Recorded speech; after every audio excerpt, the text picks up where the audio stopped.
I না রান্না যায় কেন রান্না যাবে না? ওরে বাপ, এত রোদ দেহে এই জায়গাতে তোর ভাত হয়ে যাবে। আরে রোদ করে তো মুই ছাতা দিন আগুন করে আগুন আবার করে আগুন। এত সূর্যের তাপছে আর আগুন লাগবে? তুই দেখ কাজে বসাই দিল এনার ভাতটা হয়ে যাবে, তুই খালি দেখতে থাক।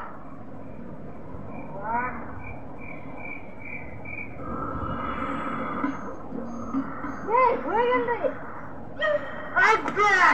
গেল হবানা বলে ভাত বুঝলু, আমার গ্যাস তো বাঁচি গেল 1000 টাকা কিনতি গ্যাস।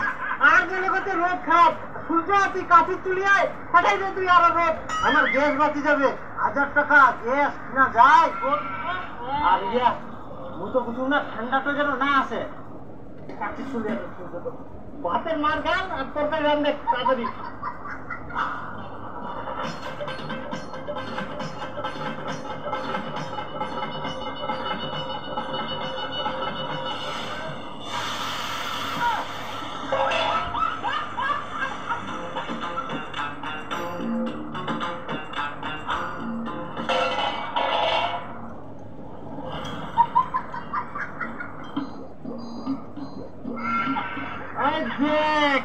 এগুলো ভাত হয়ে গেল, তরকারি হয়ে গেল, আমার গ্যাসও বাঁচি গেল। শোন, প্রতিদিন সকাল সকাল চলে আসিব, ভাত তরকারি রান্ধে নিয়ে যাবো রাস্তার থেকে।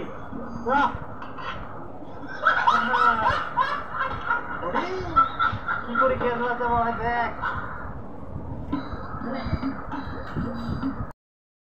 ভাজি দুম গেছে এগুলো গ্যাসত তুই ডিমা ভাজি দিব? এত বড় সাহস? যা রাস্তার থেকে ডিমা ভাজি নিয়ে আয়।